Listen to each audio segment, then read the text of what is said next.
បងប្អូនទាំងអស់គ្នាជប៉ុនគឺជារបស់ប្រជាជនទេមិនមែនជាព្រះរាជានិយមឡើយរឹតតែមិនមែនជារបស់កងទ័ពទៅទៀតគេយកប្រជាជនមកដល់ហើយ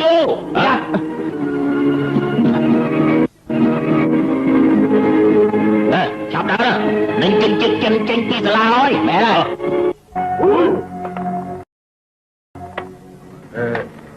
これが大事なんだ。オイルタンクとエンジンの関係について説明しよ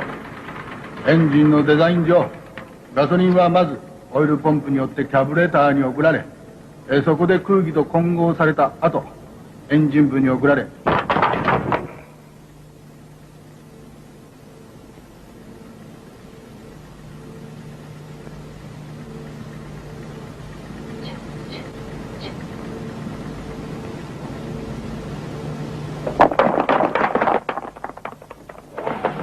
ពួកឯងចង់ធ្វើអីជនជាតិចិនចេញទៅក្រៅភ្លាម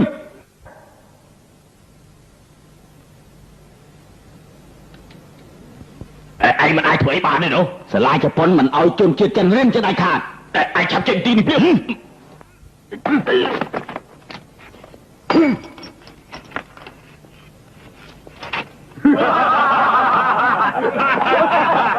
ឯងគ្រូទីអើយថយចេញឯងមិនទៅខ្លួនឯងទៅហើយព្រោះតាតែមនុស្សតូចតាចនាងឯងជាស្អីដែលបានជាហ៊ាននិយាយបាននេះដាក់ខ្ញុំគឺសារធានកូនជឺជាមនុស្សដែលមិនទុកពួកឯងនៅក្នុងចិត្តទេ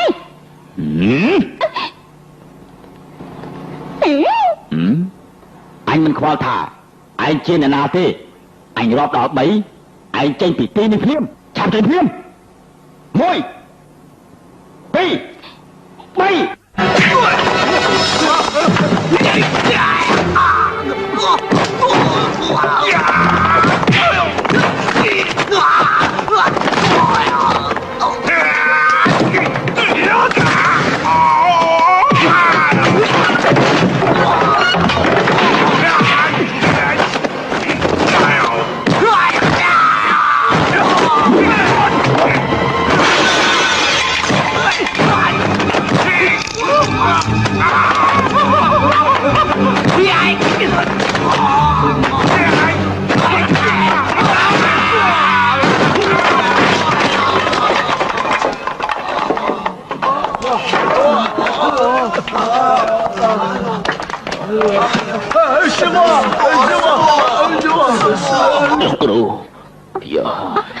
លោកគ្រូឆាន់យាគាត់ជាលោកគ្រូឆាន់យាហើយជាគ្រូដឹកនាំក្រុមអ្នកក្រីខ្លាំងដែរមិនក៏ពួកឯងវាយឆាប់ចប់យ៉ាងនេះតែឯងបាននិយាយរួចហើយថាហឹង្សាមិនអាចដោះស្រាយបញ្ហាបានទេឥឡូវតើនៅមានអ្នកណាសង្ស័យទៀតទេ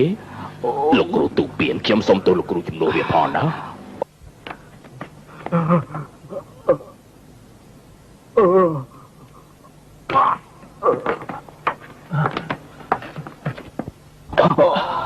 ឯងគួរតែអរគុណគេដែលបានបន្ទូលដៃឯងបើមិនចឹងឯងខ្លាចទៅជាជនពិការហើយឯងវិញនេះជាមួយនរណាគេគឺខ្ញុំអូចាមិនម្នាក់ឯងទេក្បាច់គុណក្រាន់បើមែនខ្ញុំគឺលោកគ្រូឈនជាតិនៃក្រុមនាងគ្រីខ្មៅចុះលោកវិញ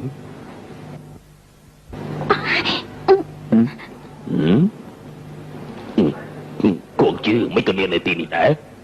លោកពូឆាន់យាស្រាប់ប្រការរបស់ខ្ញុំនេះត្រូវសិលរបស់លោកពូធ្វើឲ្យបាក់ទៅហើយឃើញទេណាលោកពូប្តីផ្ដាស់មែននាងមិនមែនមិនដឹងថាពូរបស់ឯងនេះជាមនុស្សមានល្បីឈ្មោះទេតើពួកឯងមាននរណាជាប់លុយតាមខ្លួនទេ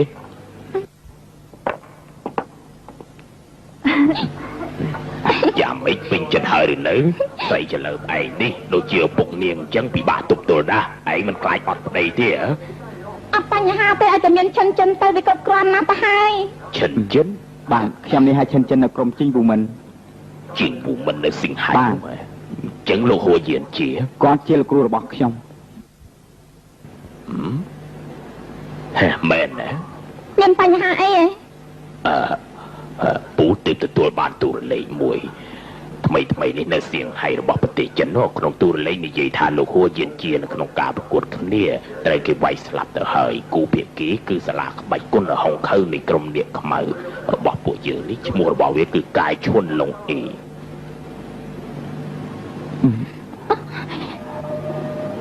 មិនមែនទេសុំទោស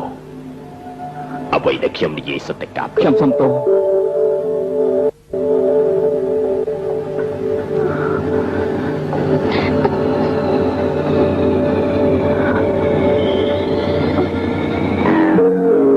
ស្ដាយណាស់ដែលគ្មានឱកាសសារជាមួយគេ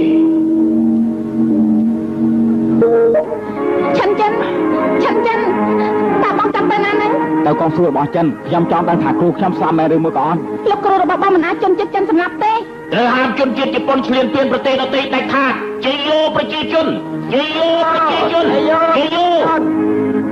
ក្នុងឆ្នាំ1921កងទ័ពជប៉ុនបានពង្រីកកងទ័ពឲ្យចូលទៅកាន់កាប់នៅក្នុងដែនដីរបស់ប្រទេសចិននៅឈិងតា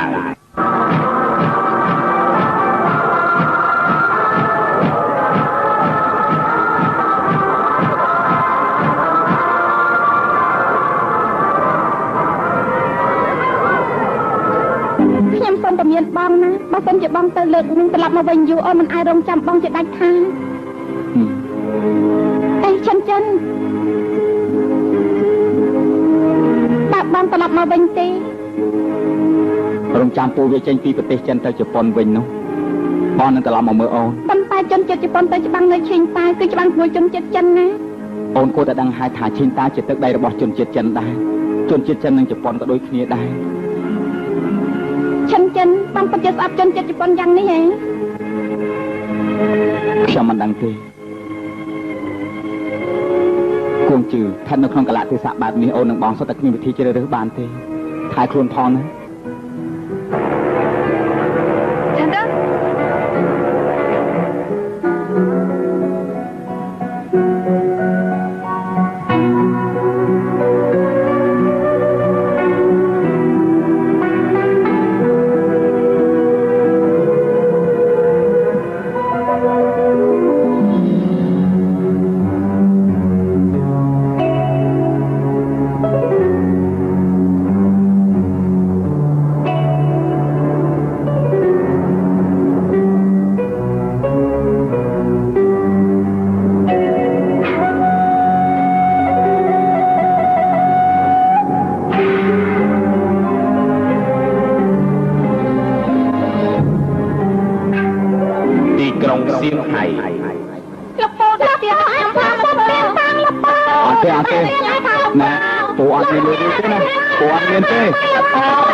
ពូប្រាប់ថាអត់មានលុយទេ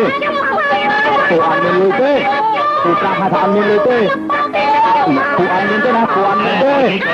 ចេញអរុនសួរខ្ញុំមិនមែនជនជាតិជប៉ុនទេអូលោកកាពិតលោកមិនមែនជនជាតិជប៉ុនទេអញ្ចឹងប្រសើរជើញអង្គុយអីលោកជើញទៅណាដែរទៅជិញវូមិនជិញវូមិនលោកចង់ទៅរៀនក្បាច់គុនហ៎លោកពូខ្ញុំចង់ទៅរៀនក្បាច់គុនសូមលោកពូឆាំតែបានទេរៀនក្បាច់គុនខ្ញុំខាត់លោកកុំទៅជីងវូមិនអីនៅសៀងហៃតាណាសុទ្ធតែដឹងថាជីងវូមិនពីមុនលេខ1ក៏ប៉ុន្តែឥឡូវមិនមែនលេខ1ទេពូទៅឬក៏អត់បើមិនទៅខ្ញុំខ្លាចឆាយកែវអូទៅឲ្យលុយលោកចង់ទៅណាទៅនោះហើយអង្គុយល្អណាចេញដំណើ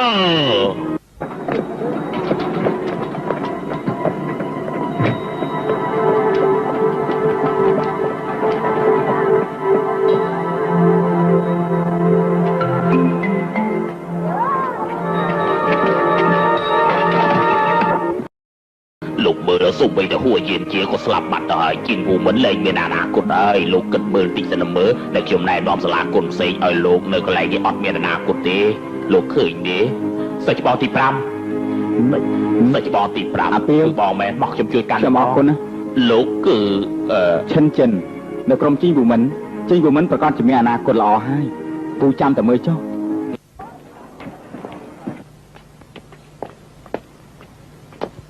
យ៉ាងម៉េចនៅចាំអីទៀតសិស្សច្បងទី5សិស្សច្បងទី5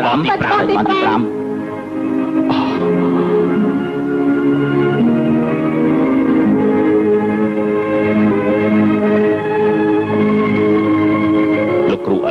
ទីនេះជាកន្លែងតម្កល់ព្រលឹងរបស់លោកគ្រូខ្ញុំចង់សាងក្បាច់គុណជើញទៅខាងក្រៅចុះ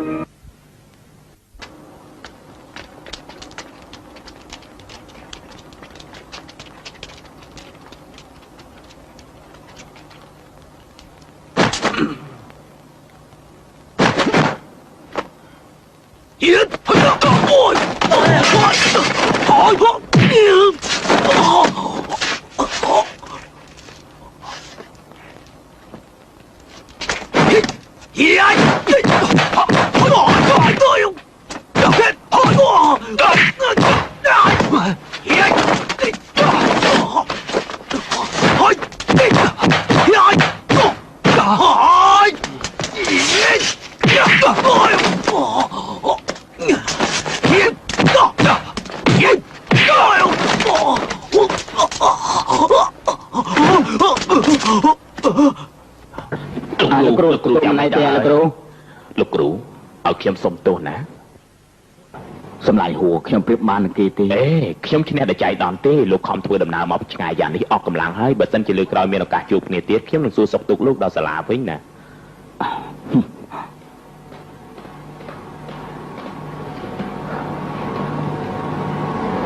ឯរៀនចប់ហើយ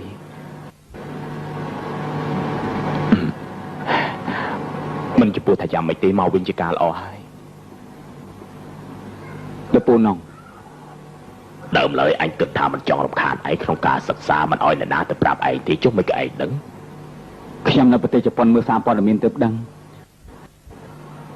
ពួកជនជាតិជប៉ុនឥឡូវនេះបានចិត្តណាស់ចិនឥឡូវទៅគោរពវិញ្ញាណក្ខន្ធឪពុកខ្ញុំសិនទៅ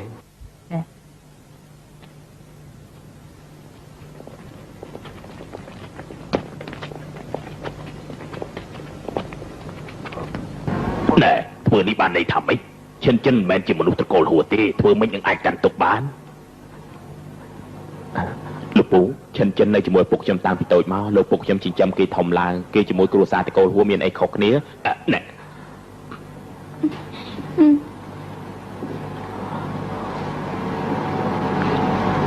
មុនពេលដែលពុកខ្ញុំមិនទាន់ទៅប្រកួតគ្នាគាត់មានជំងឺជាប់ខ្លួនទៅហើយខ្ញុំបានគាត់ច្រើនដងទៅហើយតែគាត់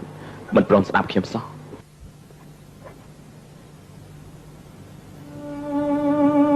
អោនក្បាលទៅ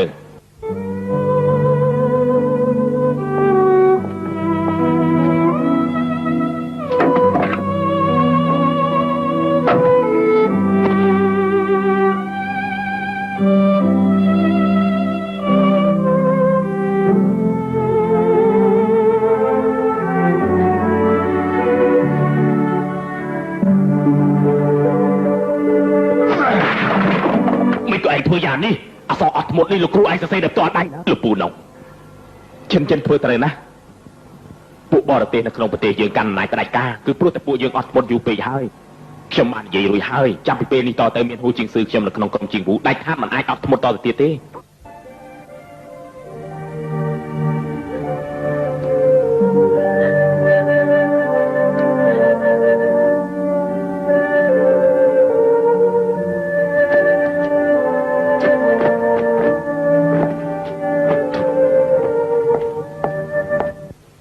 ខ្ញុំទៅរកការឈួនចិនតាមវិន័យត្រូវសរសេរសម្បត្តិឲ្យគេដឹងសិនខ្ញុំតែឥឡូវនេះមិនចាំបាច់សរសេរសម្បត្តិទេចិនណាសាលាគុណហុងខើជាកន្លែងរបស់ជប៉ុនសូម្បីពួកចាប់ជាប់គ្នាជួបបាយដែរបើសិនជាឯងមានរឿងអីកើតឡើងក្រុមជាងគូគិតយ៉ាងម៉េចឪពុករបស់ឯងក៏មិនឯងគូវាដែរណាលោកពូឪពុករបស់ឯងបានបកគលឲ្យឯងមើលថែឯងបើសិនជាមានរឿងអីកើតឡើងគិតយ៉ាងម៉េចអាសាអាវូឯងនាំបងប្អូនប្រមាណអ្នកទៅមើលចិនមើលមានរឿងអីកើតឡើងឆាប់មកវិញបាទKhông à? Come on,មែនthôiចេញបានលោកចុងមានទូរស័ព្ទនរណាគេហ្នឹងអាឡូខ្ញុំជាយានគួយនងជីងសិនហ៎មានរឿងធំយ៉ាងនេះហ៎បាទខ្ញុំទៅលើហើយណែតាមខ្ញុំទៅសាលាគុណហុងខើព្រាបបាទ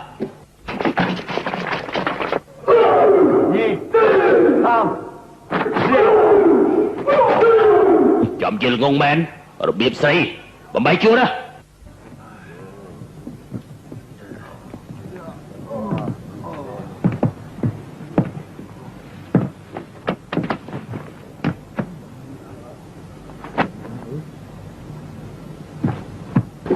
ដល់ស្បែកជើងនេះហើយមិនក៏ពាក់ស្បែកជើងចូលមកទីនេះចឹង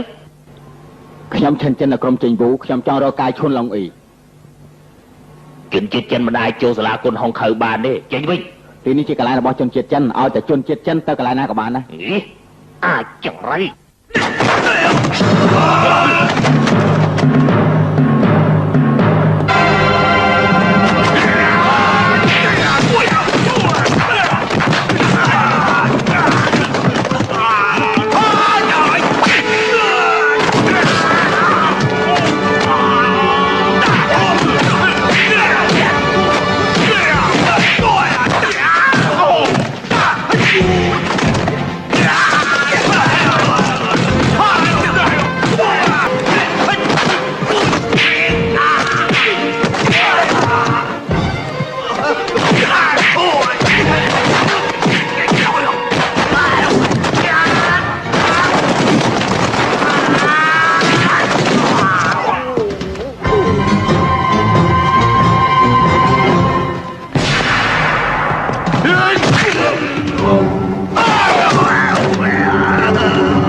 យើងមិនចង់ប្រាក់បាច់គុណជាមួយឯងទេឲ្យប្រធានសាលារបស់ឯងចេញមក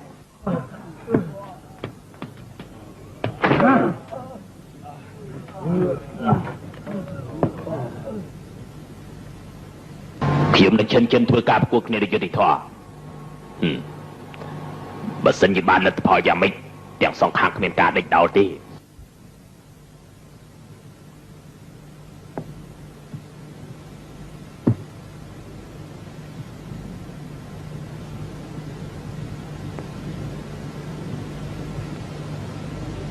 គ្រូរបស់ខ្ញុំប្រើកណ្ដាប់ដៃគ្រួសារតកូលហួរខ្ញុំក៏ប្រើកណ្ដាប់ដៃគ្រួសារតកូលហួរវាយជាមួយលោកដែរ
ពេលនេះទើបខ្ញុំដឹងថាឯងមិនមែនជាដៃគូរបស់គ្រូខ្ញុំទេ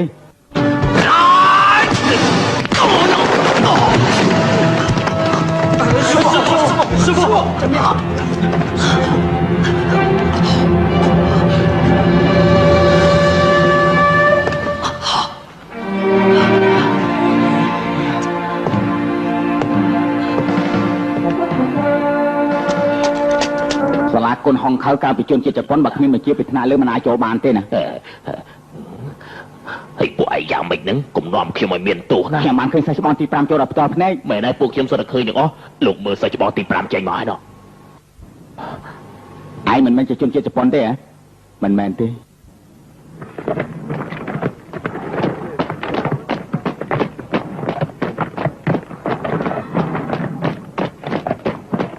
គ្រូ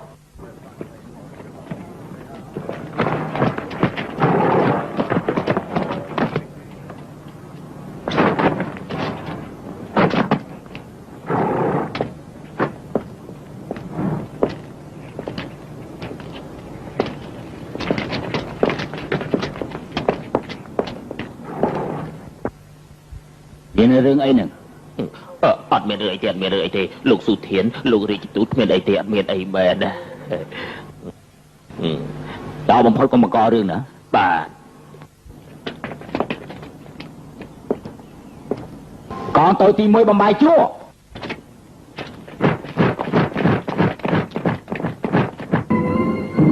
សាច់ច្ប បងទី5ចាំមិនវាយឈ្នះប្រសើរណាស់ប្រសើរណាស់ឯងទៅជំរាបចេញសឿនលោកពូនងឲ្យទៅជួបខ្ញុំនៅមុខភ្នូររបស់លោកគ្រូផងណាទៅនៅរបស់លោកម្ចាស់អ៊ូមទាន់ហើយផងខំប្រឹងឡើងខំប្រឹងហើយយ៉ាងតិចខំជួយយកធ្ងន់ដល់ໄວប្រឹងជួយ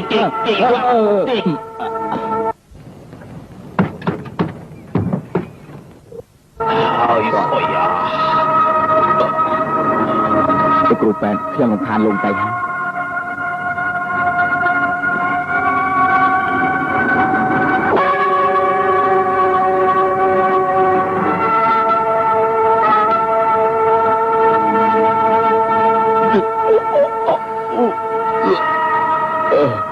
ខ្ញុំជាគ្រូពេទ្យមិនដែលពិនិត្យសាកសពទេទុកឲ្យខ្ញុំវិញត្រូវការវះកន្លែងណាដែរ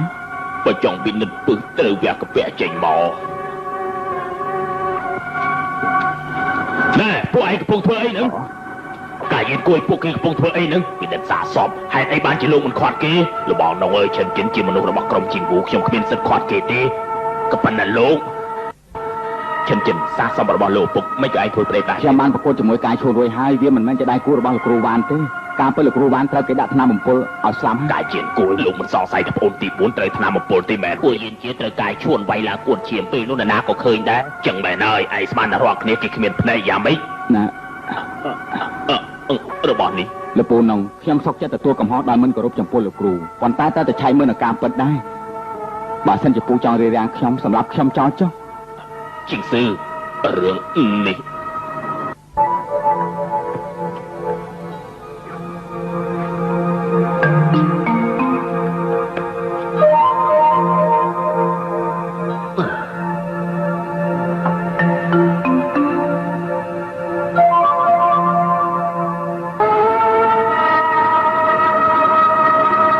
មានថ្នាំបំពុលមែនខ្ញុំហ៊ានអះអាងថាគាត់ត្រូវថ្នាំបំពុលមែនការពិតអ្នកណាជាអ្នកដាក់ថ្នាំបំពុលបញ្ហានេះខ្ញុំប្រគល់ឲ្យលោកហើយអ្នកទាំងអស់គ្នាជួយបញ្ចុះសពលោកគ្រូសាជាថ្មីម្ដងទៀតណាបាទខ្ញុំបានថាឲ្យថាលោកគ្រូមិនមែនអាចជប៉ុនកំទេចកំទីនោះវាយស្លាប់ទេចាំមើលថ្ងៃក្រោយជនជាតិជប៉ុននោះក្អេងក្អាវទៀតទេមែនណាស់សំណាងឲ្យតែសាច់ច្បងទី5មកតន់បើកុំតែគាត់ពួកយើងមិនតន់ដឹងផងទេហើយគិតយ៉ាងណាក៏គិតមិនលេចតរសោះលោកគ្រូមិនក៏ត្រូវថ្នាំបំពុលទៅវិញលោកគ្រូមានការជួបរៀននៅខាងក្រៅច្រើនពេកដាក់ថ្នាំបំពុលងាយបំផុតហើយឯងចាំបានទេលោកគ្រូព្រោះតែប្រកួតក៏អាចទុនជាមួយកាវឈួននៅចំណាយពេលមួយខែថែខ្លួនឬអីចេញទៅក្រៅនោះត្រូវហើយមនុស្សដែលដាក់ថ្នាំបំពុលប្រកាសជាមនុស្សដែលក្បត់នឹងក្រុមជាងពូហើយសៀវហួយផំតាបាយមហូបរបស់លោកគ្រូគឺឯងជាអ្នកទទួលខុសត្រូវមែនទេមែនហើយមានការអីហ៎លោកពូនងលោកមិនមែនសង្ស័យលើសៀវហួយទេមែនទេហើយមិនមែនទេគំនិតរបស់ពូគឺក្រៅពីសៀវហួយទៅគឺមានអ្នកណាអាចប៉ះពាល់ដល់ម្ហូបអាហារអស់ទៅនេះមិនខានគឺខ្ញុំនេះអើយមនុស្សក្រុមជីងវូទាំងអស់សៀវអ្វីសូវឆ្លងកាត់ខ្ញុំទាំងអស់លោកក៏កំពុងសង្ស័យខ្ញុំអាសៀងឯងទៅមើលចក្រានបាយមើលតែមានថ្នាំបំពុលថ្នាំកដុលអ្វីទេឆាប់ទៅមើលឲ្យលឿនឡើងមើលពួកគេពួកកុំច្រឡោតខ្លាំងពេករឿងនេះគ្មានតែទៅញៀងទេឯងឆាប់ទៅមើលនៅក្នុងចក្រានបាយមើលតែមានរបស់អ្វីដែលអាចថ្នាំបំពុលមនុស្សស្លាប់បានទេឲ្យឆាប់ឡើងទៅពួកកុំអាចច្រឡោតយ៉ាងនេះធ្វើអីបើមិនពិនិត្យមើលទីទោះបីខ្ញុំស្លាប់ក៏បាត់ភ្នែកចិត្តដែរតែមានរឿងអីនឹងចេញស៊ឺលោកពូនងកំពុងតាមដានមើលឃាតករណាដែលបានសម្លាប់លោកពុកពួកគេយល់ថាពួកយើងសង្ស័យគាត់ខ្ញុំអត់មានតែសង្ស័យគាត់នោះទេឥឡូវចេះណាថ្ងៃក្រោយបាយដែលខ្ញុំដាំព្រមទាំងម្ហូបដែលខ្ញុំធ្វើអ្វីកុំស៊ីទាំងអស់ខ្ញុំនៅទីនេះច្រើនឆ្នាំមកហើយលោកម្ចាស់ហួរសុទ្ធតែពិសាបាយរបស់ខ្ញុំតាំងពីតូចដល់ធំនងជីងសិនឯងបែរជាថាខ្ញុំជាអ្នកដាក់ថ្នាំបំពុលឲ្យលោកម្ចាស់ហួរស្លាប់ទៅវិញហើយបានឲ្យពួកគេទាំងអស់គ្នាពិសាបាយទៅឈិនចិនអាបាយម្ចាស់នេះដាក់ថ្នាំពុលរួចហើយណាលោកគ្រូពិសាបាយជុំគ្នាជាមួយនឹងពួកយើងបើសិនជាមហូបដែលពូដាក់ថ្នាំពុលធ្វើឲ្យលោកគ្រូស្លាប់មែននោះអញ្ចឹងពួកយើងក៏ស្លាប់ទាំងអស់គ្នាដែរឯងបែងចែកសមហេតុសមផលមែននងជីងសិនស្ដាប់ឮហើយនៅសង្ស័យខ្ញុំទៀតពួកគេពិសាបាយទៅណាត្រូវហើយពួកជនជាតិជប៉ុននោះថាមិនបានវិលត្រឡប់មកវិញរកពួកយើងសងសឹកដូច្នេះពួកយើងឆាប់ហូបបាយទៅតោះហូបបាយទៅសាច់ច្បងខ្ញុំចង់ទៅផ្ទះលោកស្មីតបន្តិចគាត់នឹងប្រាំនៅលទ្ធផលនៃការពិនិត្យមើលតើថ្នាំពុលនោះជាថ្នាំអីទៅខ្ញុំចង់ដឹងមែនហើយពិនិត្យតាមជាសា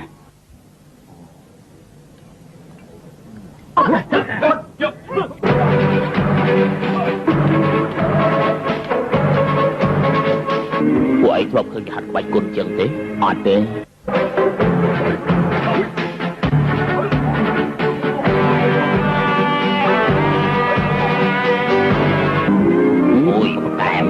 ចានមួយ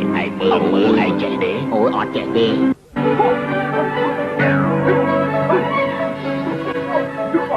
សាច់បងទី5ពីមុនដែរឃើញបងហាត់ចឹងទេតែឥឡូវបងបង្ហាត់ពួកខ្ញុំឲ្យវាយបានទេមកពួកយើងហាត់ទៅល្អអស់តោះ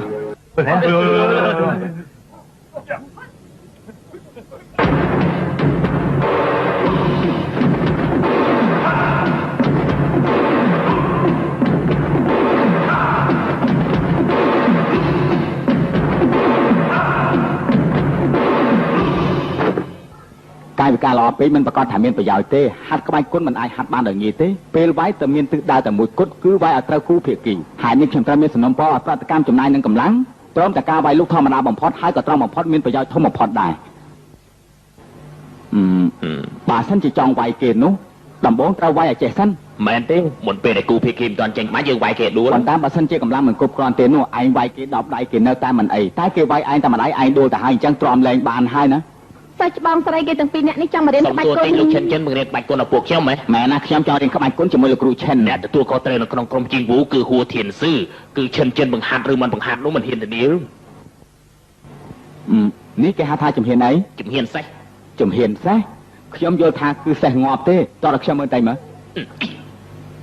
ទាត់បែបនេះបានកម្លាំងមកពីណាខ្ញុំប្រាប់ឯងណាក្នុងក្បាច់គុណរបស់ជប៉ុនមានរបៀបទាត់មួយប៉ុន្តែតែធម្មតាមែនប៉ុន្តែមានការរហ័សណាស់កម្លាំងក៏ធ្ងន់ណាស់ដែរសាច់បងទី5តើដល់ពួកខ្ញុំមើលតិចមើលអត់ដែរ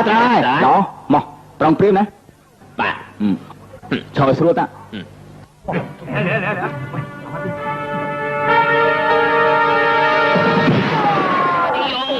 អូយសាច់នេះអើយមិនអីទេត្រូវពេលលើកម្លាំងក្នុងខ្លួនទាំងអស់រួមផ្សំឲ្យចាំទាត់ណា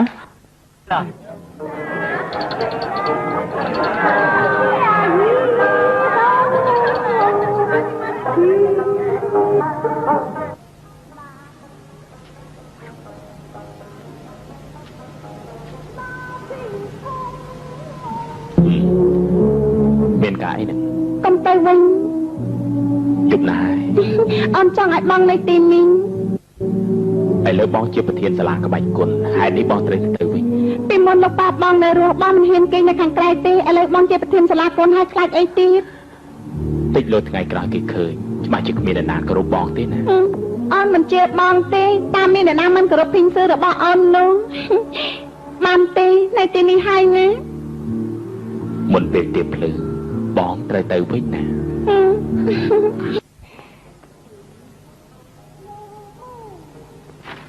ខ្ញុំចង់ដឹងពីសកម្មភាពរបស់ជនអស់ទាំងនេះ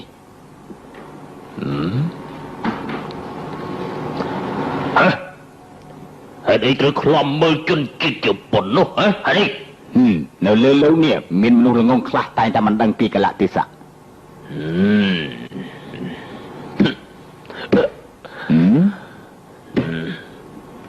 សុំទោសខ្ញុំមកយឺតពេលហើយ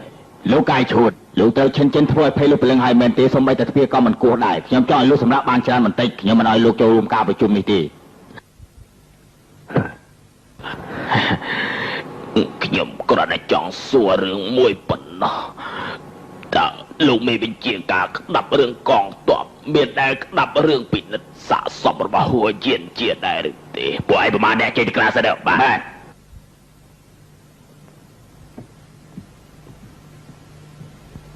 យ៉ាមីមានរឿងមិនអាចនិយាយសាធារណៈបានដែររឿងដាក់ថ្នាំពុលគឺលោកប្រើគេឲ្យធ្វើមែនដែរឬក៏មិនមែនប្រទេសជប៉ុនរហូតមកដល់ថ្ងៃនេះទោះបីជាសេដ្ឋកិច្ចវិទ្យាសាស្ត្ររោងចក្រសូម្បីតែកម្លាំងកងទ័ពក៏សុទ្ធតែខ្លាំងក្លាលើប្រទេសចិនទាំងអស់ដើមឡើយសង្ឃឹមថាពួកឯងជាមនុស្សរៀនក្បាច់គុណទាំងអស់នេះអាចវាយបំបាក់នៅក្បាច់គុណចិនបានតែស្ដាយណាស់ពួកឯងបែរជាគ្មានកំណត់យ៉ាងនេះសោះពួកខ្ញុំលោកដៃក៏ដោយសារតែបង្ខំចិត្តដែរណាតោទៀតគេថាកងទ័ពត្រូវតែឆ្លៀសវៃបន្តិចសម្ដីមួយម៉ាត់នេះត្រឹមតែនិយាយចំពោះកងទ័ពទេមិនសមប្រើចំពោះពួកខ្ញុំជាអ្នកហាត់គុណឡើយការប្រកួតរបស់ខ្ញុំហើយហួយានជាការពិតជាភាពត្រឹមត្រូវជាទីបំផុតតែត្រូវពួកអាត្មាលោកនេះធ្វើឲ្យខ្លាយទៅជាថោកទាបយ៉ាងនេះលោកមិនសមជាមនុស្សដែលមានស្មារតីសាមញ្ញទេ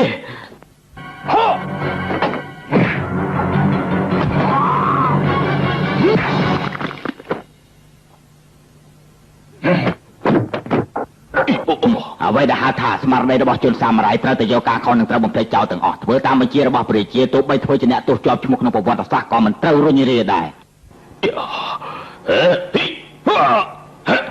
ឯងធ្វើអញ្ចឹងមិនសមឯងចាំមើលខ្ញុំមិនធ្វើម្ដងតាមលទ្ធផលពិនិត្យសាកសពរបស់លោកគ្រូពេទ្យស្មីតថាលោកគ្រូត្រូវថ្នាំអំពុលម្យ៉ាងដែលមានប្រតិកម្មយឺតធ្វើឲ្យគាត់បាត់បង់កម្លាំងក្នុងខ្លួនទាំងអស់ពេលដែលគាត់ប្រកួតគ្នាជាមួយនឹងលោកកាយឈួនការពិតគឺមិនអាចទាន់នឹងកម្លាំងខ្លាំងក្លារបស់គេបានទេតែលោកនៅក្នុងក្រុមមានអ្នកក្បត់ទេដឹង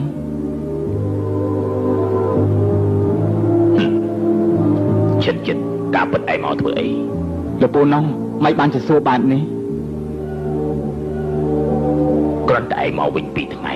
សិស្សបងប្អូនទាំងប្រមាណលើកដំកើងឯងដូចជាសក្ការៈបូជាចឹងអូចាប៉ុន្តែឯងមានធ្លាប់នឹកទេទឹកចិត្តរបស់ភីងស៊ឺពិបាកទ្រាំយ៉ាងណាមិនអញចឹងកើតទេចាប់តាំងពីឯងមកវិញលើកទី1កិច្ចការអ្វីដែលឯងបានធ្វើឯងមានសួរភីងស៊ឺជាមុនទេសុទ្ធតែកាន់គំនិតខ្លួនឯងទាំងអស់ឯងអត់មានទុកវានៅក្នុងចិត្តទេឯងមានលទ្ធភាពហើយប៉ុន្តែឯងក៏ត្រូវចាំដែរថាភីងស៊ីវាទៅជាប្រធានសាលាក្បាច់គុណនៅជាងវូមិននេះណាហើយយប់ណាហើយខ្ញុំទៅសម្រាប់សិនហើយឯងគិតមើលឲ្យច្បាស់ទៅណា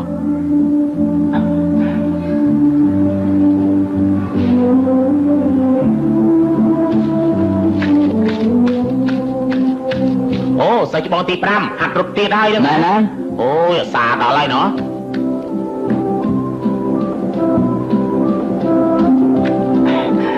លោកគ្រូឈិនលោកគ្រូឈិនមិនក៏ឆាប់ក្រោកឡើងរត់យ៉ាងចឹងហើយលោកមើលបងប្អូនពួកខ្ញុំទាំងអស់មកហើយពួកវាចង់តាមលោករៀនក្បាច់គុណណាកំប៉ាំខ្ញុំអត់តណាលោកគ្រូឈិនលោកគ្រូឈិនលោកគ្រូឈិនយើងទៅក្រោកថ្ងៃពេកហើយនេះលោកគ្រូស្លាប់បាត់ហើយលោកគ្រូស្លាប់ហើយលោកគ្រូស្លាប់បាត់ហើយ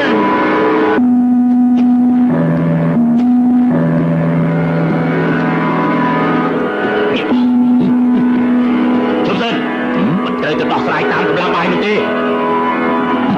កដំស្នៃទៅ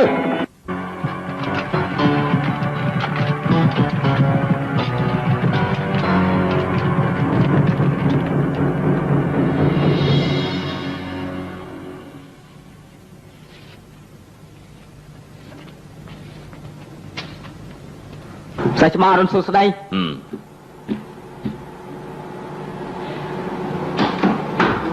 យប់មិនពេញយប់តាបងទៅណាគ្មានមកវិញសោះអញ្ចឹងអាណាឈិនគាត់ទៅរត់នៅខាងក្រៅហើយពេលដែលវាមកវិញប្រាប់បងផងបងចូលទៅបន្ទប់ហើយណាចា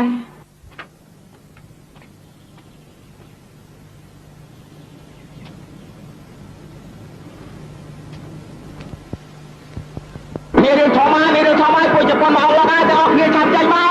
ឲ្យវាឡើងតែច្បាស់ធំពួកជប៉ុនមកដល់ហើយនៅស្ងៀមសិនខ្ញុំមើលទៅមានរឿងធំអញឆាប់ទៅអត់វាខ្ញុំចា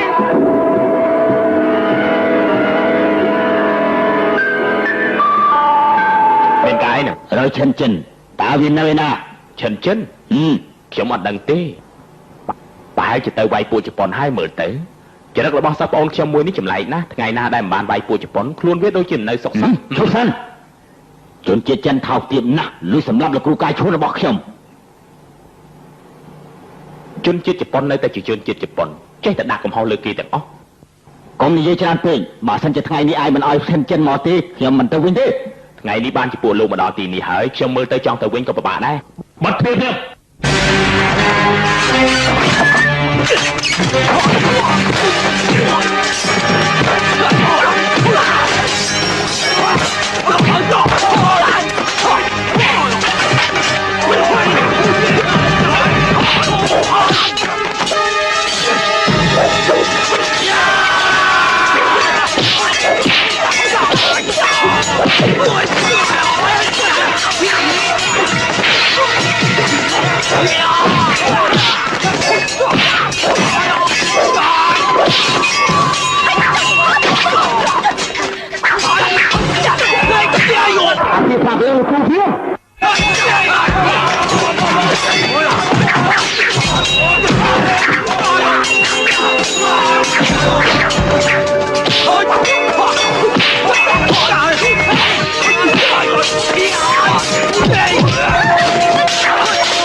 វិញទៅ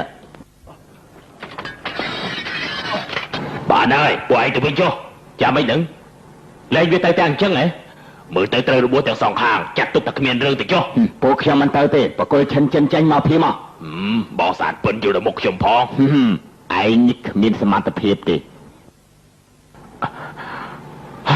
សាច់បងទី5សាច់បងទី5កម្លាំងណែសៀមដល់គ្នាដល់គ្នាណែសៀមកូនរើអាកិច្ចអញមិនជឿថាឯងហ៊ានប្រើកំភ្លើងបាញ់អញទេអញមិនហ៊ានបាញ់ឯងទេក៏ប៉ុន្តែមិនដឹងកំភ្លើងនេះរៀលកៃឬក៏អត់ទេអ្នកណាកម្រើកអញបាញ់អ្នកនោះនាំឈិនចិនទៅព្រាមអីទៅឯងនាំឈិនចិនទៅកៅជួនត្រូវគេសម្លាប់ម្សិលមិញខ្ញុំត្រូវនាំឈិនចិនទៅតាមដានណែខ្ញុំអត់បានសម្លាប់មនុស្សទេខ្ញុំអត់ទេទៅអត់ទេខ្ញុំទៅបើពួកឯងមិនថយទេអញបាញ់ងាប់ឥឡូវនឹងថយចេញ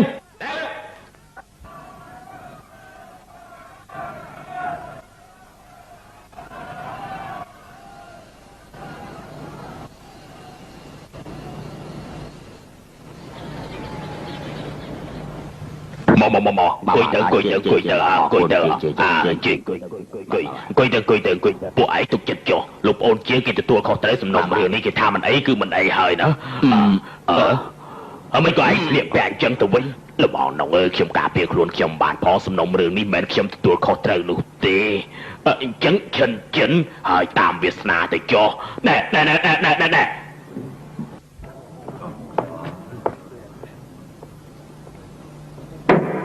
បើកសវនាការលោកមេប៉ុននេះលោកថាមានសាស័យ4នាក់មែនហើយនៅក្នុងក្រុមរំលោភរបស់ពួកខ្ញុំមានសាស័យ4នាក់ពួកគេពិតជាអាចបញ្ជាក់ថាបានឃើញឈិនចិនសម្រាប់មនុស្សមែនចម្លែកមែនសាស័យ4នាក់នេះវាយកពីណាមកខ្ញុំបានឃើញដល់ផ្ទាល់នៅផ្នែកពួកខ្ញុំណាក៏ស្គាល់វាដែរខ្ញុំឃើញវាកាប់ជនជាតិចិននោះមកក្បត់ហើយមកក្បត់ទៀតរហូតដល់ស្លាប់ត្មងហ្នឹងគឺវានោះហើយខ្ញុំបានឃើញវាប្រើបថៅកាប់ជនជាតិជប៉ុននោះស្លាប់តបភ្នែកខ្ញុំប្រកាសជាចំណាំវាបានមែនសុំទោសតើខ្ញុំកំពុងលើកដៃប្រមាណរៀប2អូមិនមែនទេរៀប4យកអត់ដាក់ចិត្តតិចមកគ្រាន់មើលបានច្បាស់បន្តិចមិនបាច់ទេហើយនិយាយតែផ្ដាមនុស្សពួកវាយកមកទាំងអស់ខ្ញុំបានអត់មានសម្រាប់មនុស្សទេការនោះខ្ញុំនៅក្នុងក្រុមជិញវូរហូនសិស្សបងប្អូនរបស់ខ្ញុំអាចធ្វើជាសាក្សីបានទាំងអស់តុលាការជាទីគោរពមនុស្សនៅក្នុងក្រុមជិញវូទាំងអស់មិនអាចធ្វើជាសាក្សីឈិនចិនបានទេព្រោះវាជាបងប្អូននឹងគ្នាឯងយល់ទេការសូមស្ងាត់សាក្សីដែលលោកចង់រកមកហើយតុលាការជាទីគោរពខ្ញុំមានសាក្សីម្នាក់ដែលមានជំនួយធំបំផុតតុលាការជាទីគោរពខ្ញុំយល់ថាចម្លើយរបស់ជនជាតិចិនមិនអាចទុកចិត្តបានសាក្សីរបស់ខ្ញុំជាជនជាតិជប៉ុន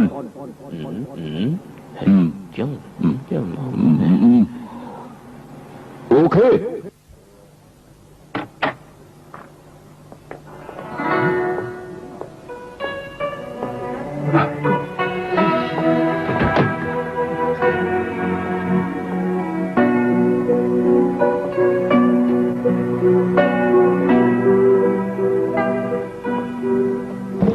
សូមនាងបញ្ជាក់ពីសាវតារបស់នាងសិនខ្ញុំឈ្មោះសានធានគង់ជឺលោកសានធានគង់ជឺជារដ្ឋមន្ត្រីក្រសួងអប់រំជាតិបច្ចុប្បន្ននេះជាឪពុករបស់ខ្ញុំ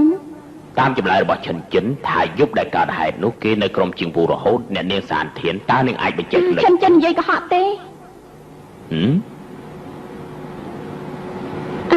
យប់ថ្ងៃនោះគេនិងខ្ញុំសុទ្ធតែនៅក្នុងសន្តាគារបន្ទប់តែមួយរហូតមកគ្មានចេញក្រៅទេពេញមួយយប់ហ៎មែនហើយនេះក៏ចឹងមិនយ៉ាង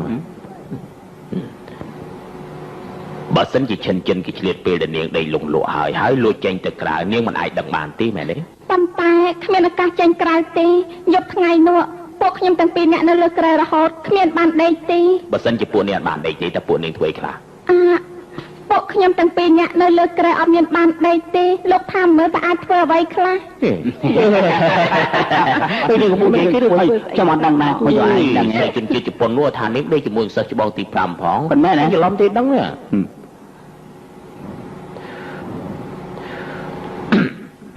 សំណុំរឿងមួយនេះដូចជាផ្ដេសផ្ដាស់ពេកហើយខ្ញុំប្រញាប់ទៅវាយកូនគោលផងសំណុំរឿងនេះចប់ត្រឹមនឹងចុះ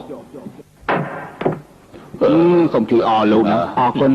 តោះពួកយើងតា អ្នកខ្លាចមនុស្សស្អីការពិតអារមូផ្សេងតើ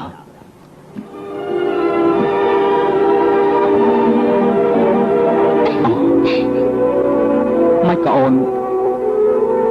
នៅទីនេះដែរអូនបានអ្នកបងអ្វីទាំងអស់ហើយបងត្រូវចាំអូនអស់មួយជីវិតណា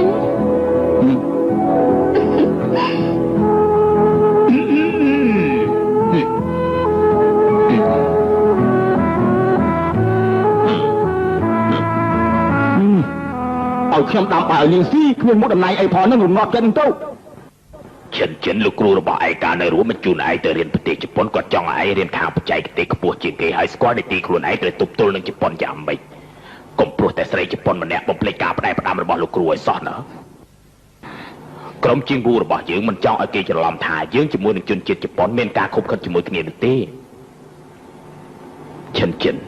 ឯងជាមនុស្សរបស់ក្រុមជាងវូពួកយើងគឺមិនគួរតាក់ទងជាមួយនឹងស្រីជនជាតិជប៉ុនឡើយចិនអូនមកកន្លែងនេះនាំកង្វល់ដល់បងតាមមែនដែរទេមិនមែនទេចិនកូនប្រុសដើមទ្រូង5ហាត់ខ្លាចអីខ្វះប្រពន្ធក៏ព្រោះតែស្នេហារវាងប្រុសហើយនឹងស្រីបាត់ភាពអង្អាចឲ្យសោះឬមួយក៏ឯងព្រោះតែស្រីម្នាក់ចង់បំផ្លាញខ្លួនអស់មួយជីវិតលោកពូនងគួងជឿនាងលះបោះអ្វីទាំងអស់មកដល់ទីនេះរកខ្ញុំណាមួយរឿងដែលនាងបាននិយាយនៅតុលាការថ្ងៃនេះខ្ញុំមិនអាចមិនថែទាំនាងទេ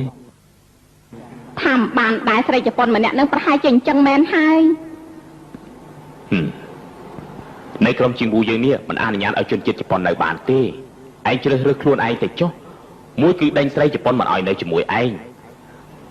បើមិនចឹងទេឯងចេញពីក្រុមជាងវូចុះស្រីច្បងធំធ្វើអានេះគឺចង់ដេញស្រីច្បងទី5ហើយចាំមិនឯងចេញសិនឯងចង់កាន់ជើងជនជាតិជប៉ុនឯងកុំចោលប្រកាន់ខ្ញុំសោះណាចោលប្រកាន់ស្អីឯងចង់ធ្វើឆ្កែជប៉ុនណានិយាយទៀតឯងលែងគួរសមហើយបានហើយពីឯងឈប់ឈ្លោះគ្នាទៅឈប់ប្រកែកគ្នាទៅចិនបើសិនជាយ៉ាងនេះតទៅមិនយូរប៉ុន្មានក្រុមជាងវូត្រូវរលាយហើយខ្ញុំមិនចង់ឃើញក្រុមជាងវូឆ្លោះប្រកែកគ្នាទេដល់ដំណាក់កាលនេះមានតែវិធីមួយគត់គឺពួកយើងត្រូវតែប្រកួតគ្នាអ្នកណាឈ្នះធ្វើជាប្រធានក្រុមតើឯងយល់យ៉ាងម៉េចតែខ្ញុំមិនចង់ធ្វើប្រធានក្រុមទេខ្ញុំមិនរវល់តែឯងចង់មិនចង់ទេតាមការពិតនៅក្រុមជាងវូមានមនុស្សច្រើនណាស់សុទ្ធតែគោរពឯងមិនគោរពខ្ញុំត្រូវប្រកួតជាមួយឯងម្ដងបើសិនជាខ្ញុំចាញ់ខ្ញុំឲ្យឯងធ្វើជាប្រធានក្រុមជាងវូតែបើខ្ញុំឈ្នះវិញឯងត្រូវតែបោះបង់ស្រីជប៉ុននោះចោល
บอ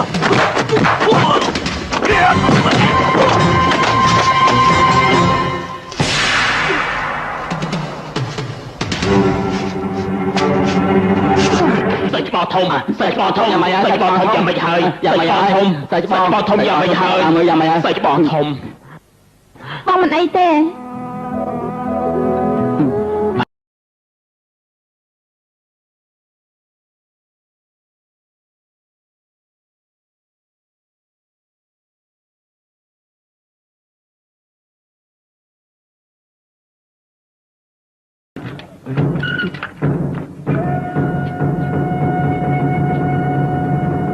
ពួកជនជាតិចិនឯនេះចំជាមិនចេះស្ដាយមែនមនុស្សមកតុកស៊ីមហូបដល់ទៅពីតុកឯណោះណូហ៎មានកាយនឹងខ្ញុំចង់ជួបប្រធានក្រុមជីងវូរបស់ពលលោកឯងចង់ជួបប្រធានក្រុមចង់ជួបនិយាយជាមួយខ្ញុំបានហើយលោកឈុនយេដែលមានស្នាដៃខ្ពស់ជាងគេនៅក្រុមនាគរីរបស់ពួកខ្ញុំចង់ប្រកួតជាមួយប្រធានក្រុមរបស់ពួកឯង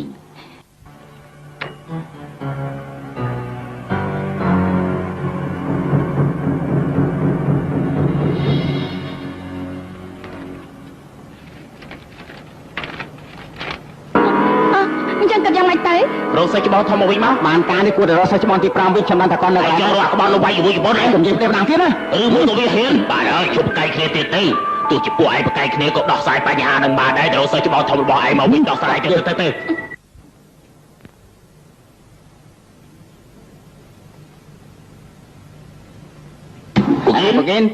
ពូគិន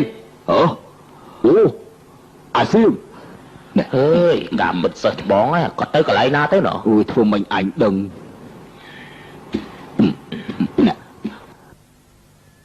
មកគិនកាមិតមានរឿយទៅហ្នឹងឯងបាច់ធ្វើពើទេឥឡូវកូនប្រុសខ្ញុំយ៉ាងម៉េចទៅហើយមកគិនណាមានរឿងចាំនិយាយពេលជប់ក្រែងឯងនិយាយរួចហើយថាអញដាក់ថ្នាំហើយឯងនឹងលេងកូនប្រុសអញអីមកគិនកូនប្រុសរបស់ពូនៅសានតុងមានទុកសម្រាប់មនុស្សណាពូលេងក៏លេងបានដែរគឺឯងសន្យានឹងអញទៅណោះខ្ញុំបានសន្យាពូពីងតើគឺជនជាតិជប៉ុនសន្យាតើកូនភាសាអញប្រាប់ថាកូនប្រុសអញនៅក្នុងទីឃុំឃាំងត្រូវពួកជនជប៉ុនសម្លាប់បាត់ទៅហើយណោះខ្ញុំប្រាប់ទៅចោពូមិនធ្វើក៏ធ្វើរួចទៅហើយដែរម្យ៉ាងទៀតពូមិនមែនធ្វើចោលទៅទេណាលុយ1000ណែនោះពូបានទទួលហើយពេលដែលពូទទួលលុយនោះមិនក៏មិនចិត្តទុនផងទៅពូជនជាតិជប៉ុនបានយល់ព្រមនឹងពូហើយកូនប្រុសរបស់ពូប្រកាសជាមិនអីទេពូឈប់និយាយពីណាទៀត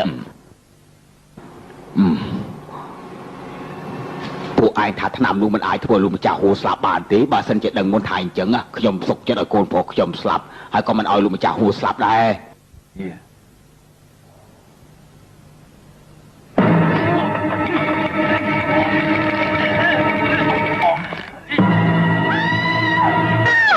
ជួយផងជួយផង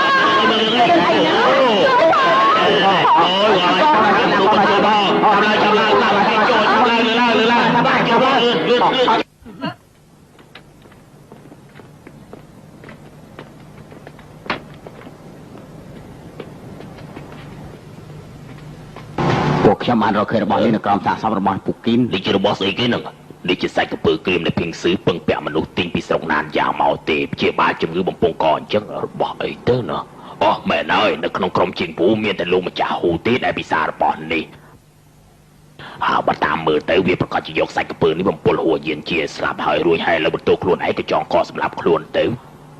ឥឡូវវាស្លាប់ទៅហើយកុំយករឿងនេះផ្សព្វផ្សាយទៅក្រៅសោះបើគេដឹងថាក្រុមជាងពូមានពួកក្បត់ទៅដូចជាមិនសូវស្រួលសោះនៅក្រុមជាងពូរបស់ពួកលោកមានជនក្បត់ឬក៏គ្មានត្រូវទៅដោះស្រាយឈិនចិនចាក់ចែងទៅហើយភីងស៊ឺក៏មិនដឹងជាទៅកន្លែងណាទៀតខ្ញុំមើលទៅលោកត្រូវតែបញ្ញាប់រនណាម្នាក់ក្រោបក្តាប់ក្រុមទៅក្រុមជាងពូខ្លាយទៅជាយ៉ាងនេះខ្ញុំពិតជាមិនដឹងដោះស្រាយយ៉ាងម៉េចចំពោះប្អូនទី4ដែលស្លាប់បាត់ទៅទេលោកចង់ឥឡូវគួរធ្វើយ៉ាងម៉េចទៀតថ្ងៃនេះឯងជាអ្នកដឹកនាំចាំបាច់សួរខ្ញុំធ្វើអីសូមលោកជួយផងទៅលោកនេះយកសាច់ក្រពើខ្លះទៅធ្វើការពិសោធន៍អស់បាត់តោះពួកយើងត្រឡប់ទៅវិញសូមជួយសួររកដំណឹងភីងស៊ឺឲ្យខ្ញុំផងណាទុកចិត្តចុះមិនអីទេចាំខ្ញុំសួរឲ្យ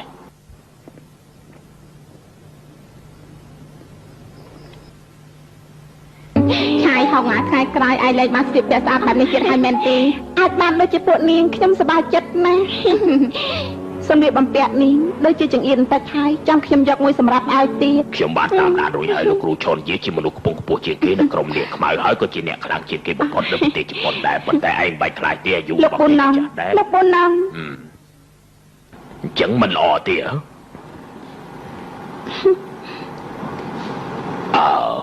មែនហើយថ្ងៃក្រោយនាងប្រើឈ្មោះស៊ូណានពីមុនរបស់នាងទៅបានហើយចាបើសិនជាពួកបងអធិស្ឋានចំពោះគង់ជឿននោះគឺជាការល្អណាស់មិនដូចគ្នាទេគង់ជឿជាជនជាតិជប៉ុនភេញស៊ឺសត10ថ្ងៃទៀតទៅត្រៀមប្រកួតហើយត្រូវខំហាត់ក្បាច់គុណ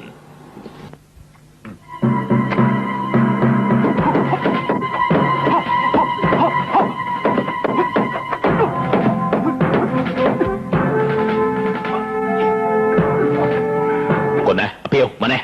បាទអាមានយករបស់ទៅទុកទៅចាប់ឡើងមានចាំជាល្អចំពោះភីងស៊ឺមែនអ្នកណាក៏ដោយខ្ញុំល្អតែទាំងអស់ហ្នឹងនៅក្នុងក្រុមជីងវូភីងស៊ឺមានក្បាច់គុណល្អជាងគេមែនទេមែនណាចាស់ឈិនចិន可能个差不多钱这样个模样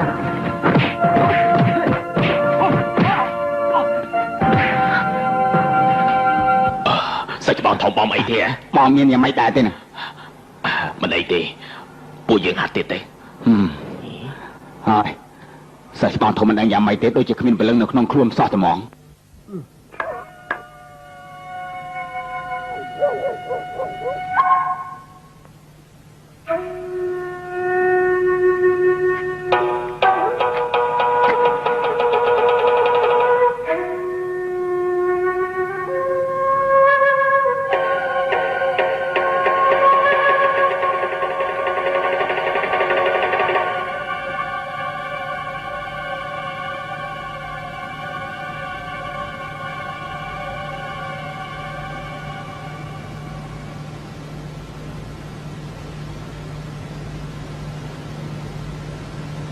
លោកចោនយាខ្ញុំបានផ្សាយសម្បត្តិណាត់ក្រុមជីវូប្រកួតគ្នាជំនួសលោកហើយណា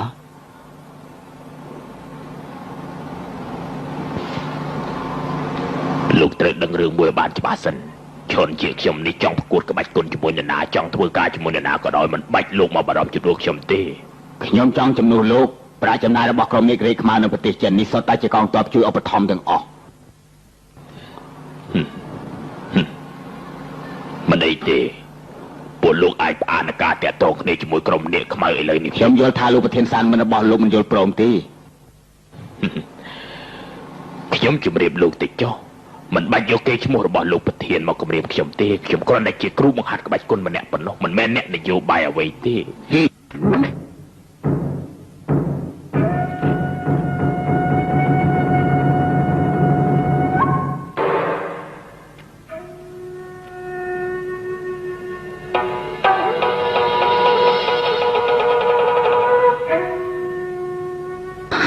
បងក្រៅពីព្រលឹមម្លេះអរុនសួស្ដី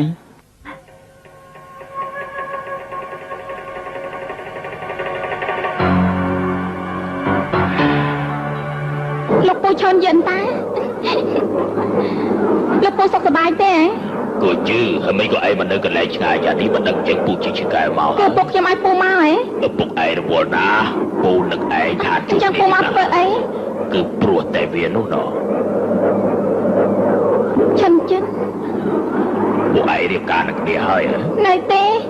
ក្រែងពួកនាងនៅជាមួយគ្នាឬពួកខ្ញុំចង់រៀបការណាស់ប៉ុន្តែជនជាតិចិននិងជនជាតិជប៉ុនសុទ្ធតែមិនយល់ព្រមទាំងអស់ល្អហើយបើមិនទាន់រៀបការជាការល្អតិចនោះវាស្លាប់បាត់ទៅឯងមិនខ្លាចជាស្រីមេម៉ាយទេពូនិយាយថាម៉េចហ្នឹងបើសិនជាលោកស្លាប់ហើយខ្ញុំក៏អាចបញ្ជូនធាតុរបស់លោកទៅប្រទេសជប៉ុនវិញដែរឯងមានជំនឿចិត្តយ៉ាងនេះយ៉ាងម៉េចបងចង់ប្រកួតជាមួយគាត់តែចិនចិនហេតុអីក៏បងប្រាប់អូនមុនទៅមានរឿងច្រើនណាស់ដែលមនុស្សស្រីមិនប្រកាសតែដឹងទេចិនចិនទៅយើង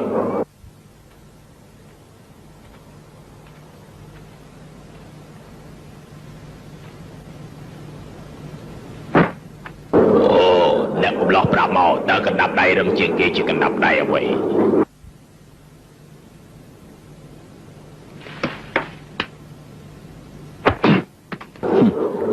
ប្រមូលកម្លាំងទាំងអស់ផ្ដុំនៅកន្លែងតែមួយហើយវាយចេញទៅគឺខ្លាំងជាងគេហើយវាយបានល្អមើលមែនក៏ប៉ុន្តែខ្ញុំពីដើមមកមិនដែលឃើញថ្មវាយមនុស្សទេឯងត្រូវដឹងថាគោភាគីរបស់យើងជាមនុស្សណា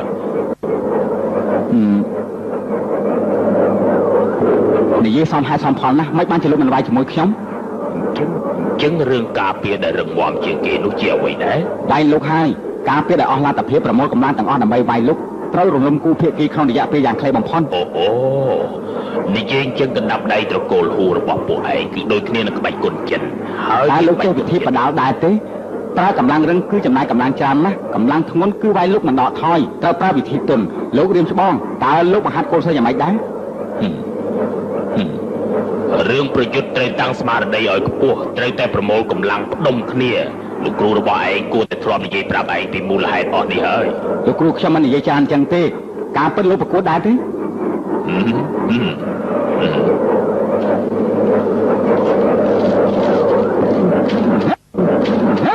ឈប់សិន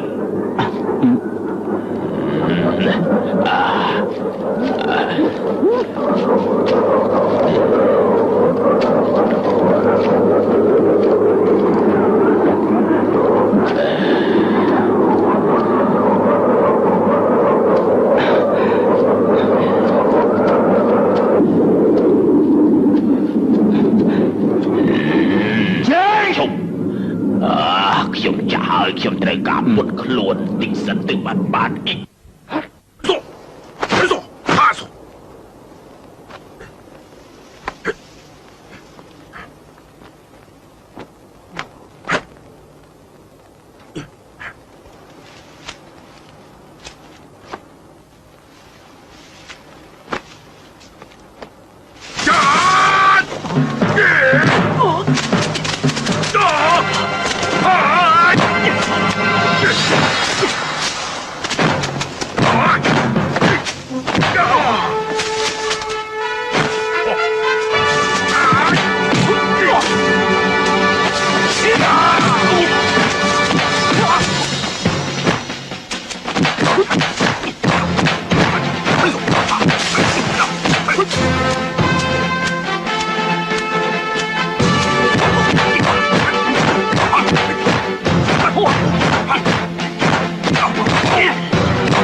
នេះជាក្បាច់គុណអីទៅឲ្យតវាយឈ្នះលោកគឺក្បាច់គុណល្អហ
ើយរបស់លោកមិនអីទេ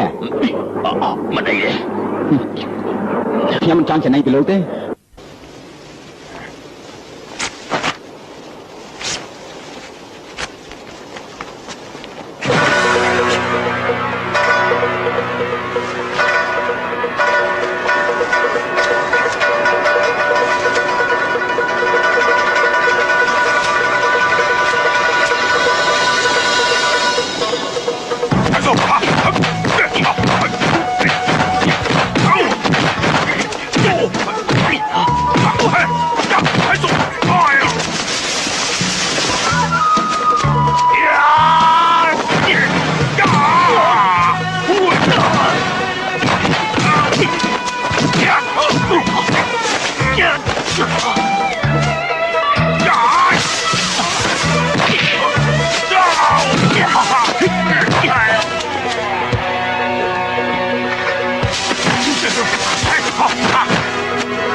មនុស្សចាស់មានកម្លាំងបែបនេះក៏ពិបាករកដែរ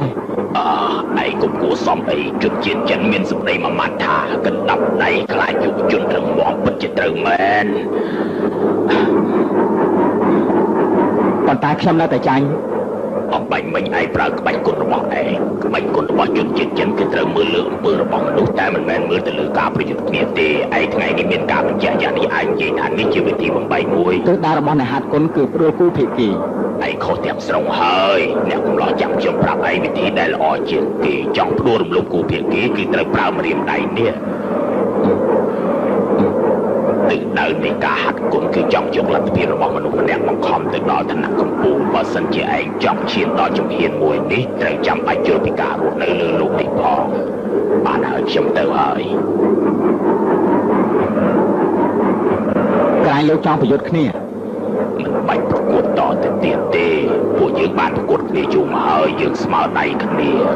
ក៏ប៉ុន្តែខ្ញុំមិនមែនតំណាងពួកជនជាតិជប៉ុនទាំងនោះទេនៅប្រទេសជប៉ុនអ្នកដែលមានក្បាច់គុណផ្កាយជាងខ្ញុំមានច្រើនណាស់ក្រែងលោកពូចេះក្បាច់គុណផ្កាយជាងគេនៅជប៉ុនណាក្បាច់គុណលេខ1របស់លោកឈុនយាគឺជាក្បាច់តាំងសមាធិរបស់គាត់តែមិនមែនជាការសម្លាប់មនុស្សទេពួកយានជាខ្ញុំចាច់ឯងហើយមិននឹកស្មានឯងមានកូនសិស្សពូកែយ៉ាងចឹងសោះឥឡូវអ្នកដែលពូកែជាងគេនៅសាលាគុណហុកខើគឺឈ្មោះស៊ូធានកាមដែលអ្នកទាំងពួងឲ្យរហស្សនាមថាមនុស្សយន្តអ្នកកំឡោះឯងត្រូវប្រយ័ត្ន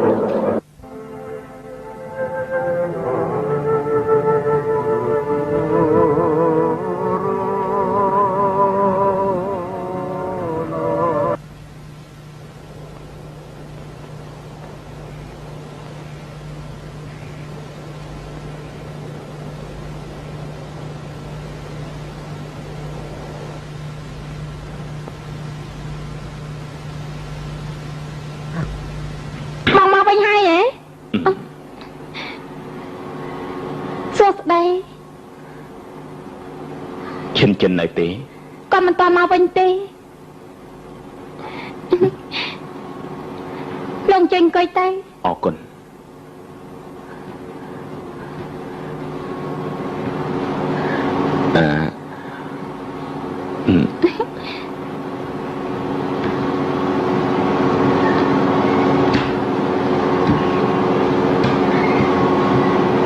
ចេញទៅសារទឹកតែអរគុណ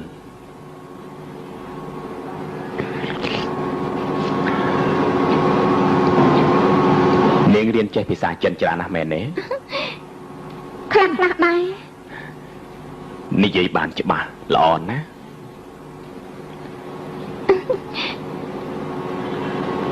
ចិនបងត្រឡប់មកវិញហើយលោកហូមរកបងណា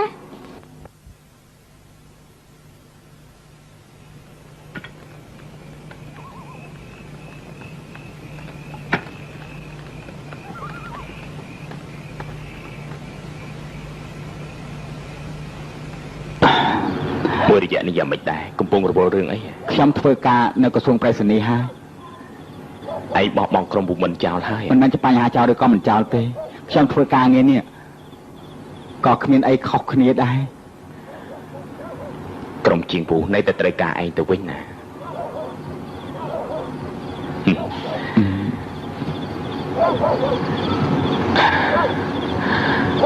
ខ្ញុំក៏បាននាំសៀវហងទៅវិញដែរម្នាក់នៅអាគារផ្កាយសវឹងនោះហ៎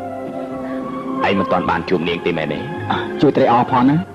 ឯងក៏អាចនាំគូជឿត្រឡប់ទៅក្រុមពូមិនបានដែរពួកគេអាចទទួលស្គាល់សៀវហងតែមិនអាចទទួលស្គាល់គូជឿបានទេព្រោះនាងជាជនជាតិជប៉ុនណាគូជឿលះបង់ដើម្បីឯងច្រើនណាស់នាងជាស្រីល្អម្នាក់ណាមិនដឹងថាអ្នកឯទៀតគិតយ៉ាងម៉េចទេឲ្យនាងទៅនៅក្រុមចេញវូប្រកាសជាប៉ះពាល់ដល់កេរ្តិ៍ឈ្មោះរបស់ក្រុមចេញវូខ្ញុំមិនអាចអាត្មានិយមយ៉ាងនេះបានទេថ្មីនេះខ្ញុំរៀនចេះក្បាច់គុណមួយយ៉ាងក្បាច់គុណអីទៅចាំខ្ញុំរៀនឯង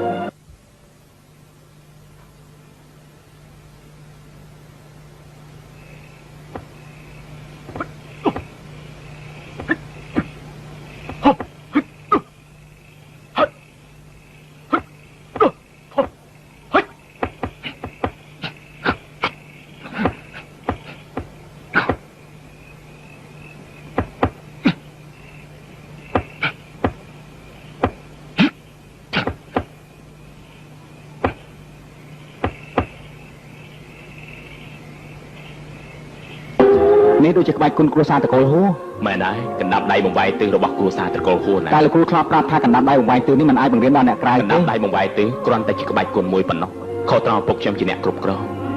ឈិនចិត្ត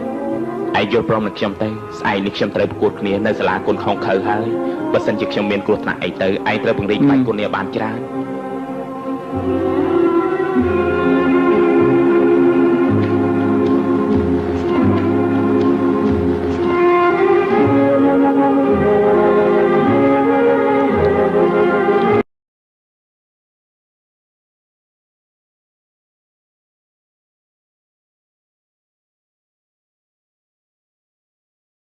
សំទោសទីបំផុតអូននៅតែសម្រេចចិត្តត្រូវចាកចេញក្នុងជីវិតរបស់មនុស្សមានរឿងខ្លាំងសំខាន់ជាស្នេហាទៅទីអត់មានរឿងអូននៅក្បែរបងរត់តែធ្វើការងារបានច្រើនទីបងគ្រប់សម្ដីផងនៅពេលដែលក្រុមតជប៉ុនត្រឡប់ទៅប្រទេសជប៉ុនវិញអូននឹងរងចាំបងនៅទីក្រុងតូក្យូ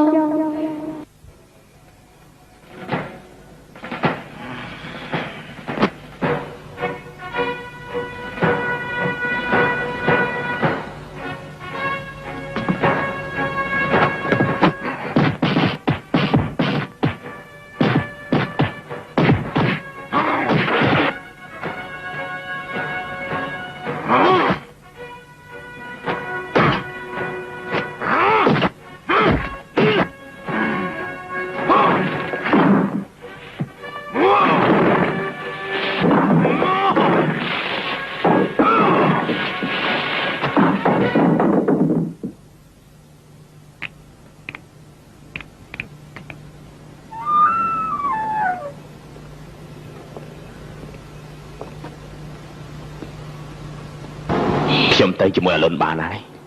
ភេងសេអនខ្លាចតែមានរឿងទីចាំបាច់រកមនុស្សខ្លះឲ្យទៅជួយបងទេមិនអាចមានរឿងបានទេមនុស្សតែច្រើនពេកជនជាតិជប៉ុនស្មានតែពួកយើងខ្លាចវាផងពិតមែនណាអូនចាំបងមកវិញណាសៀវហួយរំខានអូនជួយមើលសៀវហុងផងណាចាខ្ញុំទៅភេងសេខ្ញុំចេះភាសាជប៉ុនខ្ញុំទៅជាមួយឯងដែរណា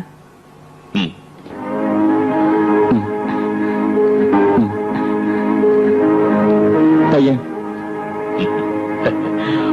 ពួកវាពីរនាក់ទៅជាមួយគ្នាប្រកាសជាគ្មានរឿងអីទេលោកឧត្តមសេនីយ៍លោកគ្រូឈុនយាថ្ងៃនេះបានចាកចេញពីក្រុងសៀងហៃទាំងព្រលឹមអាចតែចេះចង្រៃនោះវាមិនព្រមរួមដៃជាមួយនឹងកងទ័ពវាជាសត្រូវរបស់កងទ័ពយកដំណឹងនេះប្រាប់ទៅដល់ទីក្រុងតូក្យូភ្លាមណា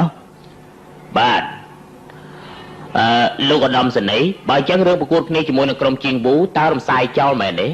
មិនបាច់ទេមិនមែនរឿងណាក៏ត្រូវពឹងលើក្រុមនាគរីខ្មៅនោះដែរលើកនេះទុកឲ្យខ្ញុំដោះស្រាយដល់ខ្លួនឯងបានហើយបាទ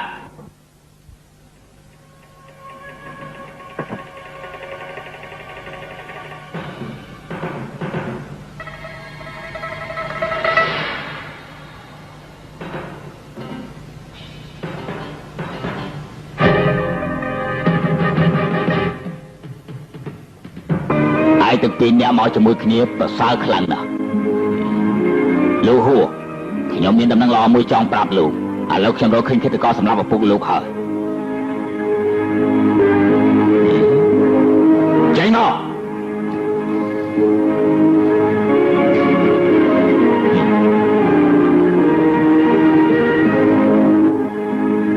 ជនម្នាក់នេះត្រូវគេទិញក្បាលមកវាបានដាក់ថ្នាំបំពុលនៅក្នុងសាច់ក្រពើដែលលោកហួរបានទិញមកវិញវាជាអ្នកក្បត់នឹងក្រុម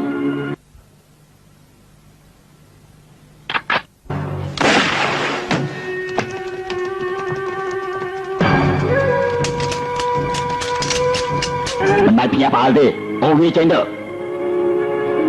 ដល់គ្នាបើគ្មានវិជីវិខ្ញុំអ្នកណាក៏មកចូលដែរបាទ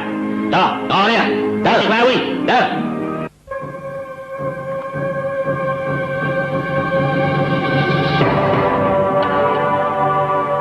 បើសិនជាឯងចាញ់ហើយខ្ញុំនឹងជូនអក្សរ4នេះដល់ឯងព្រោះខ្ញុំជាអ្នកសរសេរដោយផ្ទាល់ដៃ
Anh ai đào bàn thế?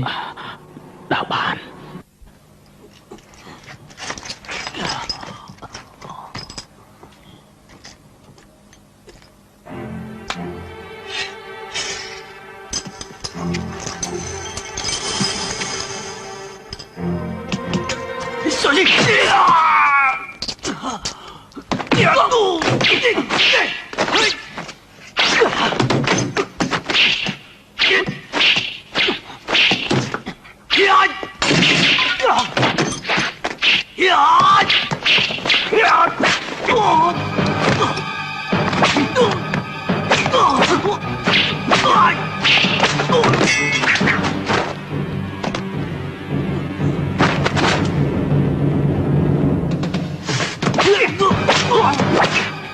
Oh!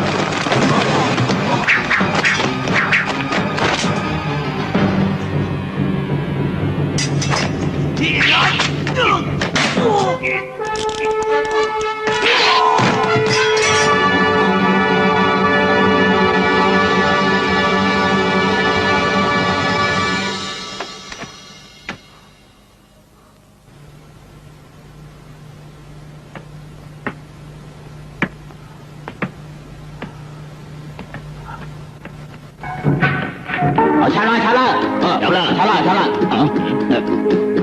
នៅសៀប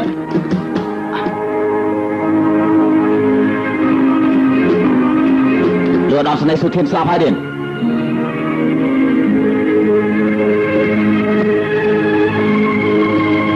កុំកម្រើ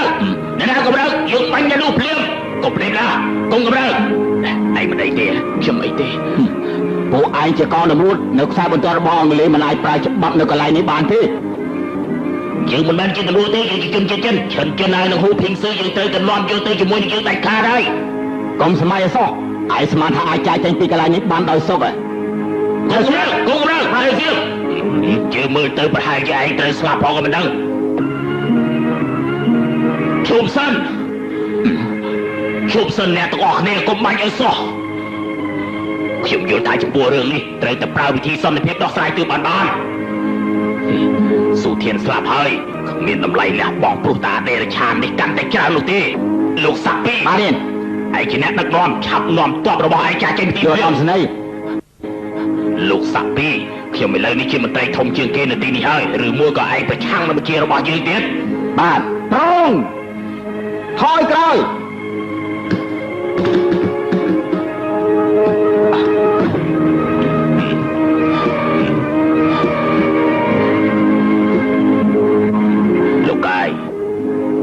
អ្នកដែលស្លាប់ជាកងទ័ពជប៉ុនម្នាក់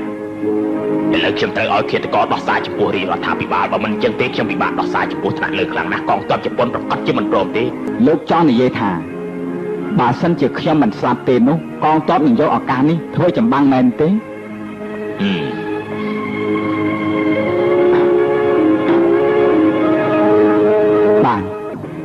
បានចឹងលះបង់ខ្ញុំម្នាក់ចុះ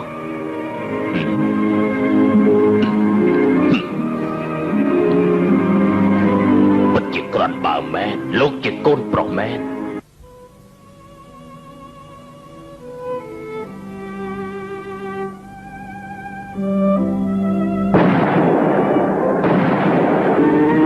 ចង់មើលទីមួយយ៉ាងមិនដែរយើងមើលយ៉ាងមិនដែរផងយ៉ាងមិនដែរឡោហើយថៃយើងឡោមើលទេយើងសុំមើលផងយកបើកលើបើកលើសុំមើលមនុស្សមិនដែរឈិនមែនដែរឈិននឹងហើយបាត់ហើយមែនទៅណាវានេះហើយឈិនងាប់បាត់ហើយបាយបាយស្លាប់មែនហើយងាប់បាត់ហើយលោក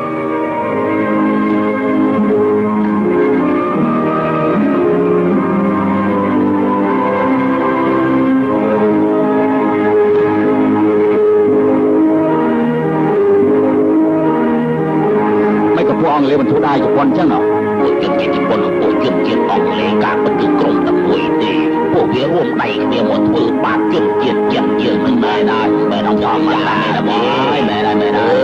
នៅឈុនជិនចំជាវរៈបរោះមួយរូបមែនតែ3ដៃ2ជើងអាចកំទេចសាលាគុណហុងខោឡើងរៀបដូចកទីលយ៉ាងអញ្ចឹងណោះអូយចំអស់ចាមិនបងស្ដាយណាស់បើអាយុខ្លីពេកស្ដាយមែនទេណាបងស្ដាយណាស់លពូអីមានកាយណាអត់អីទេពួកយើងទៅចែកគ្នាតទៅទៀតណាអូយចម្លែកមែនណាបងហើយមិននឹកស្មានថាអាសៀងជាជនក្បត់អញ្ចឹងសោះពួកខ្ញុំខំតែល្អជាមួយវាលើកនេះធ្វើជាខ្មោចចំនួនសាច់ច្បងទី5ចាំទុកថាបានធ្វើរឿងល្អមួយដែរសាច់ច្បងទី5តើពួកយើងឥឡូវនេះត្រូវទៅណាឯថាតែមើលពេលនេះប្រទេសចិនពួកយើងនៅកន្លែងណាដែលអាចធ្វើចម្បាំងជាមួយជប៉ុនបានទុំសានល្អអញ្ចឹងយើងទៅទុំសានទៅ第三省他的痛快